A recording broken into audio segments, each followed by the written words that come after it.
Good evening, I'm Belva Davis, and welcome to This Week in Northern California. Joining me tonight on our news panel are Rachel Gordon, San Francisco Chronicle City Hall reporter, Jolie Odell with Venture Beat, and Lisa Alafacera, editor of KQED's State of Health blog.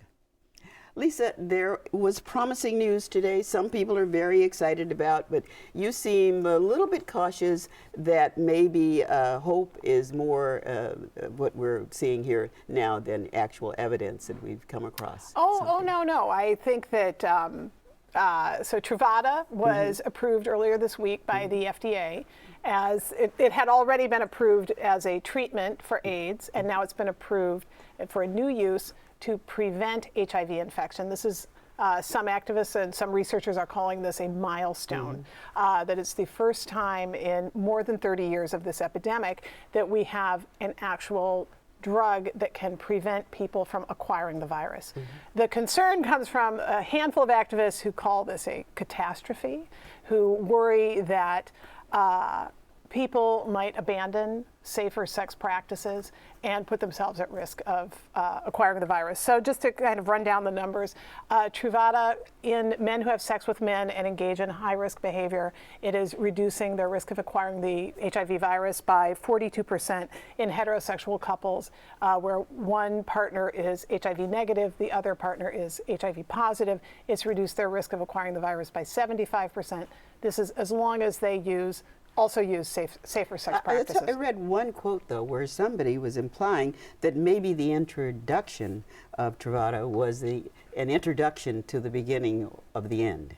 So, in terms of fighting a cure. It's certainly a new weapon in the arsenal against HIV, which sort of segues into the International AIDS Conference, which starts this weekend. And they're calling, that's where as a whole, one of the themes of the conference is the beginning of the end. Lisa, this is targeted at the risk groups, but is this going to be widely available and affordable to people who could benefit from it?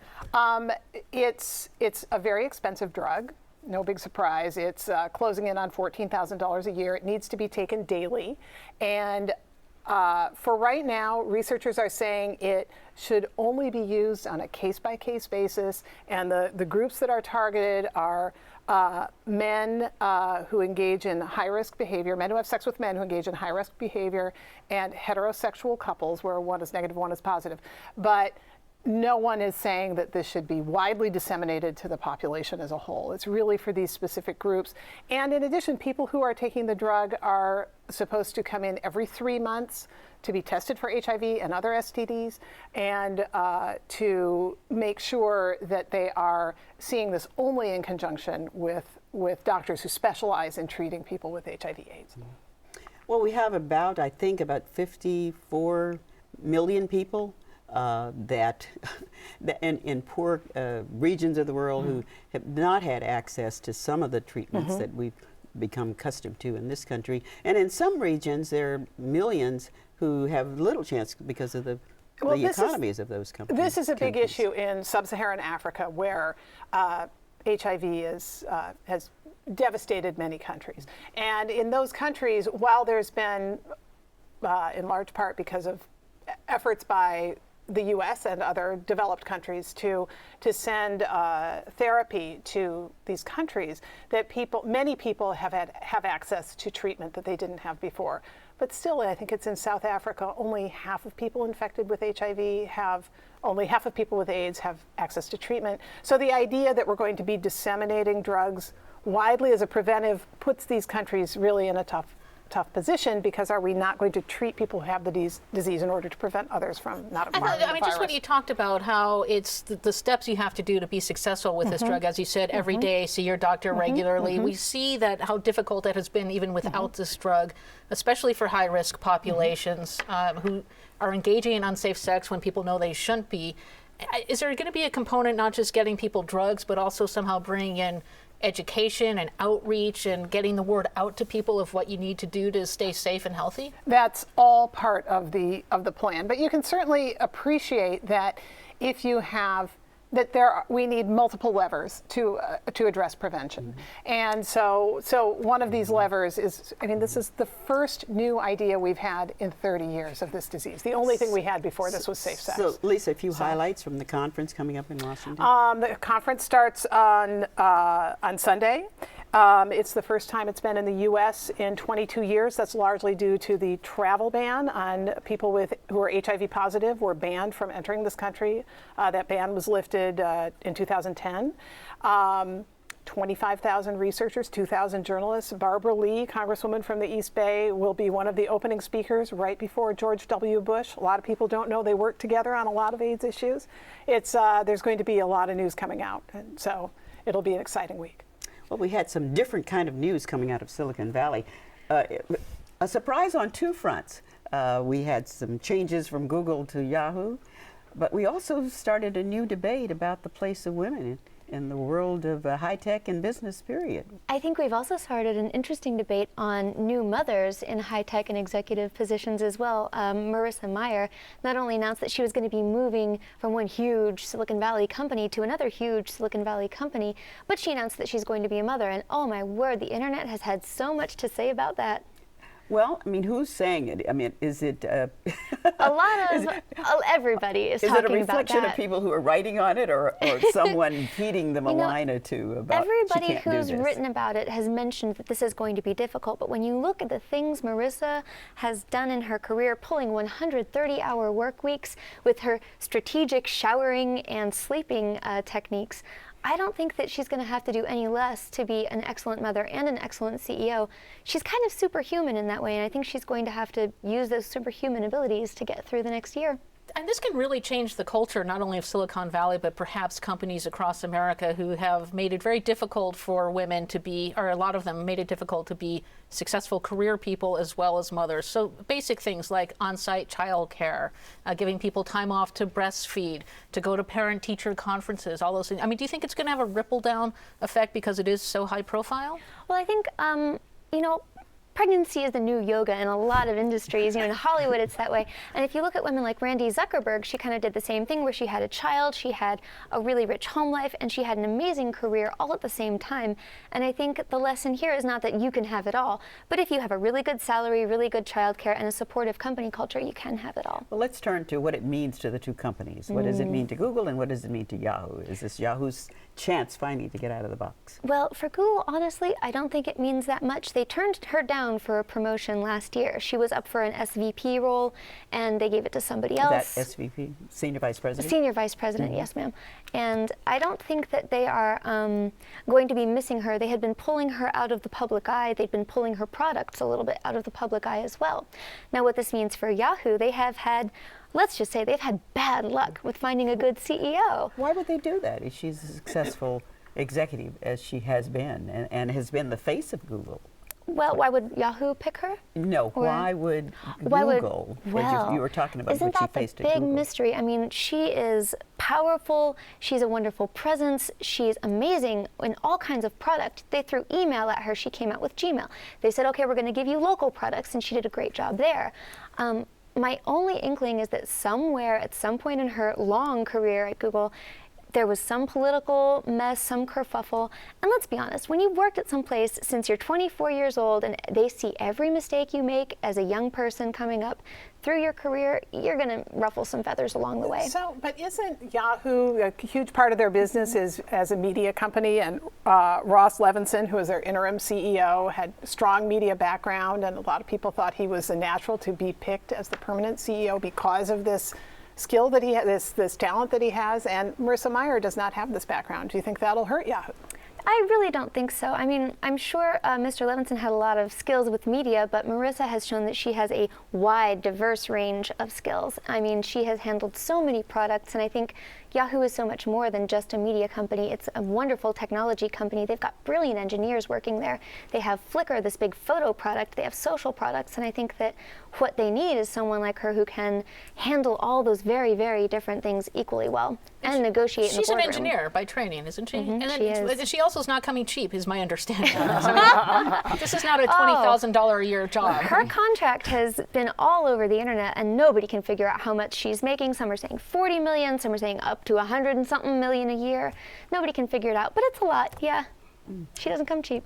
So I guess her biggest challenge is to get through these first few months and not only produce a child, but something wonderful within that first opening period. I think everybody has very high expectations, and when you contrast someone who is powerful and successful and pretty well liked in the public eye, and then a company, their brand is just universally despised by people who don't use Yahoo products every day, she has got her work cut out for her. But even a little bit of success will be a lot of success for Yahoo and for Ms. Mayer. I mean, it seems like it was a big bump just for Yahoo to get this. I mean, there has been nothing but almost positive stories about this on so many levels. There's been some doubt, but I think everybody is pretty optimistic about what this is going to do for the company and what could happen in the future.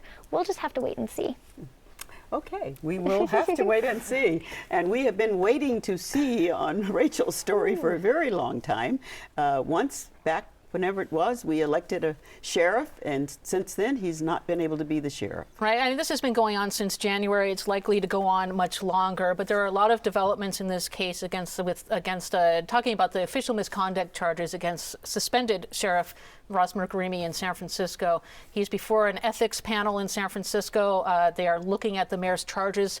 The mayor had Lee suspended Mirkarimi from office and elected to office in March without pay, and now he's trying to remove him permanently. So this is something that's been going in fits and starts, kind of slowing around. And this week was really kind of the most news we've had in a while.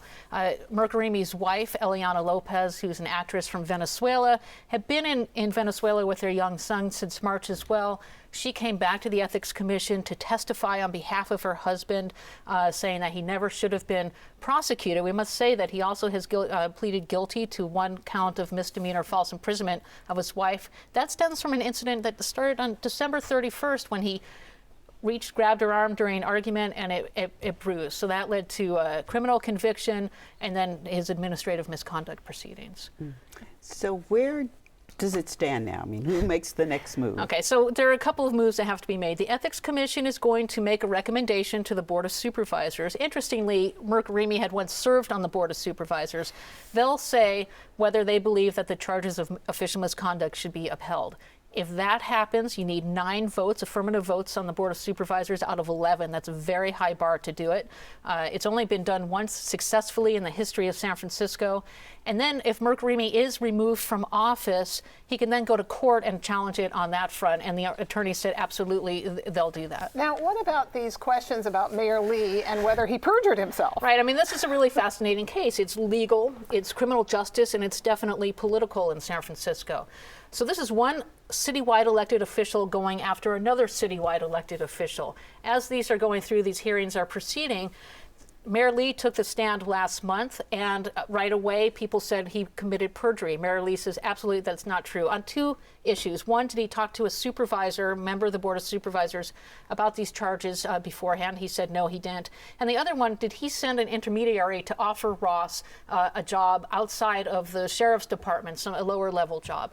The mayor says absolutely not. Now, the commission ruled on that on Thursday night, and they said, look, we're not even going to go down that path about perjury with the mayor. That's a different story for a different day. Right now, we're just going to focus on these official misconduct charges against the sheriff. Well, there is another different story. The mayor has more than that problem to handle, Rachel. Yeah, he absolutely does. So Mayor Lee came in as really the get-along mayor when he was first appointed last year, and then when Gavin Newsom went to become a lieutenant governor, and then he was elected in his own right in November. He was supposed to get along with everyone. He went and proposed this idea that kind of blew a lot of people out of the water. He said San Francisco, because of a high violence, particularly in the African-American community where there's been a lot of gun violence, maybe we should look in San Francisco at what New York is doing with the very controversial stop-and-frisk policy. Now, right away, his police chief, who Lee hired, said, I don't think we want to do that here. There's a lot of concern about racial profiling. A majority of the Board of Supervisors said, Mayor, I don't think we want to do that here. He hasn't really backed down, except to say if he does go forward with a policy, it will not be based on racial profiling. It will not impinge on anyone's constitutional rights. But he said, look, we've got to do something about this violence problem. There have been community petitions to try to stop it. Again, he has a political pressure from the board, hesitancy from his police chief, so he might come up with some other kind of plan. Can he really say, though, that it's not going to be racial profiling? Is he speaking for every officer, every police officer? Right. I mean, a politician can say everything, right? Then it matters how does the police department carry this out? That policy has been under fire, not just in New York City, but other places where people say there really are a lot of problems with this. The ACLU has been very strong against it, as well as other civil rights legal organizations saying there are problems. He's in a tricky position. He wants to know there has been a spike of gun violence, especially in the southeastern neighborhoods in San Francisco. What is he going to do to stop that? One of the big problems is people have illegal guns. How do you get them away from people before they start shooting folks? And that's one of the questions he's looking at. I think we're going to see a very modified version.